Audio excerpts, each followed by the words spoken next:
Bagi miliaran orang di dunia, sosok ini adalah simbol kesucian tertinggi.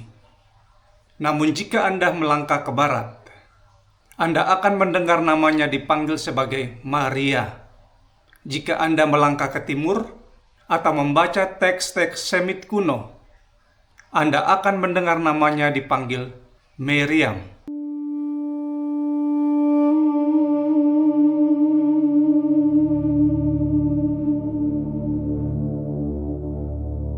Di internet, perdebatan ini seringkali memanas. Sebagian mengira bahwa ini adalah dua sosok yang berbeda dari dua ajaran yang berbeda. Sebagian lagi menuduh bahwa terjadi penyuntingan sejarah atau konspirasi penerjemahan kitab suci.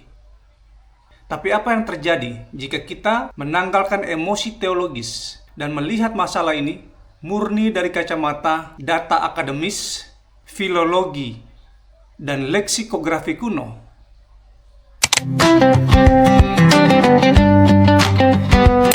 Teman-teman, hari ini kita akan melacak perjalanan satu nama melintasi benua, bahasa, dan ribuan tahun sejarah manusia. Dan jawabannya ada pada tata bahasa kuno yang mungkin sekali belum pernah Anda dengar sebelumnya.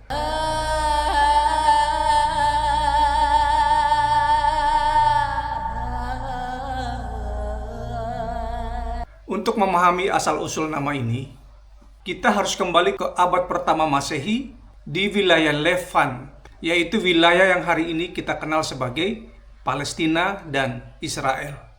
Kita melihat bahasa apa yang digunakan masyarakat di sana pada saat itu. Bahasa mereka sehari-hari bukan bahasa Inggris, Latin, atau bahkan bukan bahasa Yunani. Bahasa mereka adalah bahasa Aramaik yang merupakan rumpun bahasa Semit dan sangat dekat dengan bahasa Arab dan bahasa Ibrani.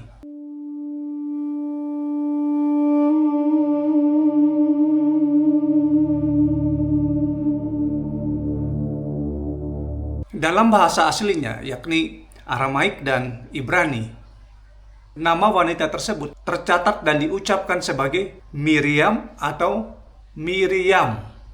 Ada apostrof di atasnya. Kita lihat, menurut Hebrew and Aramaic Lexicon of the Old Testament, atau disingkat Halot kalau kita eja dalam bahasa Indonesia. Ini merupakan sumber leksikon yang menjadi standar akademik. Di sana tertulis bahwa nama Miriam adalah nama Semit purba yang sudah digunakan jauh sebelum abad ke-1. Salah satunya oleh kakak Nabi Musa atau Moses. Nah, secara etimologi, akar kata Semit ini memiliki beragam makna akademis. Mulai dari harapan, yang dicintai, hingga keindahan laut. Dengan begitu, data pertama kita sangat jelas. Di tempat hidupnya dan di zamannya, sosok ini dipanggil Maryam. Lantas bagaimana nama Maryam ini bisa berubah menjadi Maria?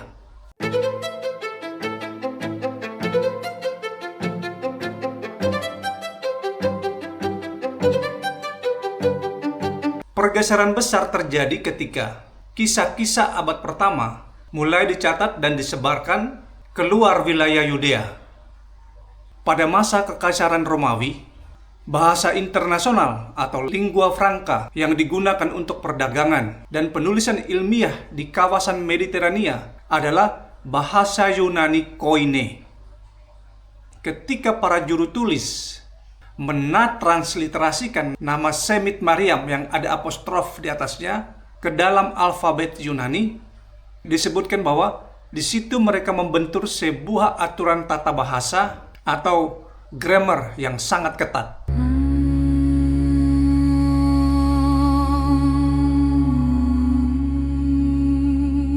Mari kita lihat data dari BDAG Lexion atau A Greek English Lexion of the New Testament and Other Early Christian Literature.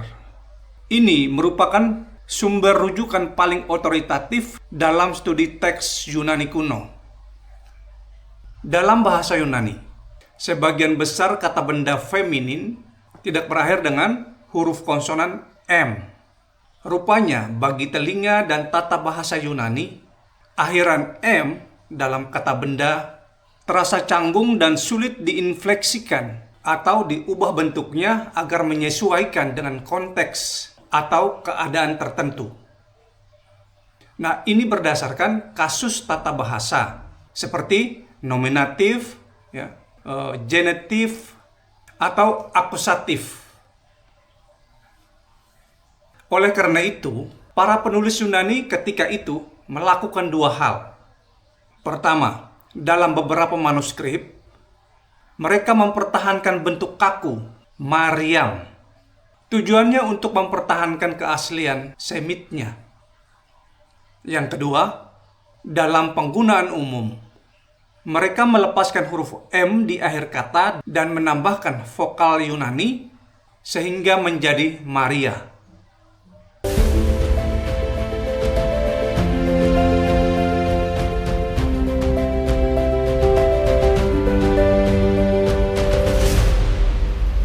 Dan ketika teks bahasa Yunani ini diterjemahkan ke dalam bahasa Latin atau Vulgata oleh Santo Hieronymus pada abad ke-4 Masehi, bentuk Maria inilah yang diadopsi secara formal oleh Kekaisaran Romawi pada masa itu.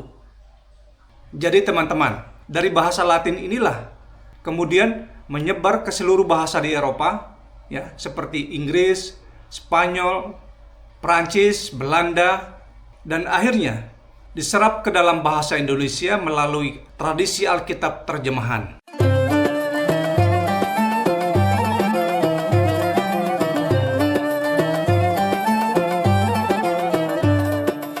Sekarang, mari kita uji fakta ini dari sudut pandang tradisi jalur Timur Tengah. Ketika ajaran Islam lahir pada abad ke-7 Masehi di Jaziriyah Arab, teks Al-Quran diturunkan dalam bahasa Arab. Dan seperti diketahui, bahasa Arab juga merupakan bagian dari rumpun bahasa Semit. Itu artinya bahasa Arab juga sekeluarga dengan bahasa Aramaik dan Ibrani. Nah, karena bahasa Arab memiliki struktur fonetis yang sama dengan bahasa Aramaik, maka kata tersebut tidak mengalami distorsi fonetis.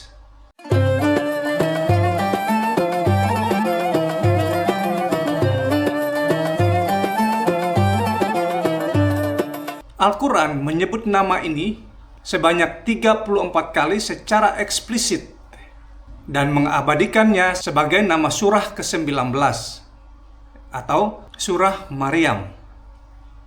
Namun ada satu data sejarah yang sangat menarik dan itu seringkali terlewatkan oleh publik. Bagaimana dengan umat Kristen yang tinggal di Timur Tengah seperti di Mesir, Lebanon, Suriah, dan Irak yang juga menggunakan bahasa Arab dalam kehidupan sehari-hari mereka?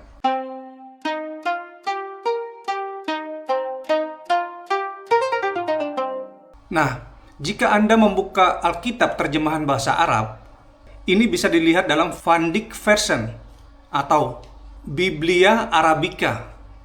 Di sana Anda akan menemukan bahwa umat Kristen di sana, di Timur Tengah, tidak pernah menggunakan kata Maria atau menyebut kata Maria sebagaimana yang kita pakai hari ini. Sebaliknya, mereka juga menggunakan kata Maryam, sama seperti kata yang tertulis dalam Al-Quran itu, atau dalam bahasa Semit yang di awal tadi. Dan nama itu merujuk pada Bunda Maria. Kita bisa melihat contoh ya. Kama kala al-malak li Maryam. Sepertinya malaikat berkata kepada Maryam. Dan ini adalah bukti sejarah mutlak. Fakta bahwa umat Kristen Arab menggunakan kata atau nama Maryam membuktikan bahwa perbedaan penamaan ini bukanlah perbedaan teologis atau perbedaan sosok orang yang berbeda. Sebaliknya, ini murni perbedaan adaptasi linguistik antara rumpun bahasa Semit dan rumpun bahasa Indo-Eropa.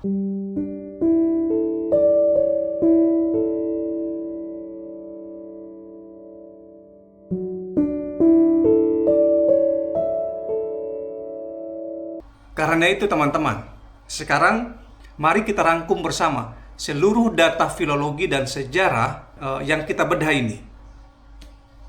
Pertama, secara linguistik, nama Maria adalah bentuk transliterasi Yunani atau Latin dari nama asli Semit Mariam. Kedua, secara historis, sosok historis yang dimaksud dalam teks-teks Perjanjian Baru atau Yunani dan teks-teks Al-Quran atau Arab merujuk pada individu sejarah yang sama, yaitu ibu dari Nabi Isa atau Yesus Kristus. Yang ketiga, secara geografis, perubahan nama terjadi akibat pergeseran teks dari wilayah Semit atau Timur Tengah menuju wilayah Greko-Roman atau Eropa.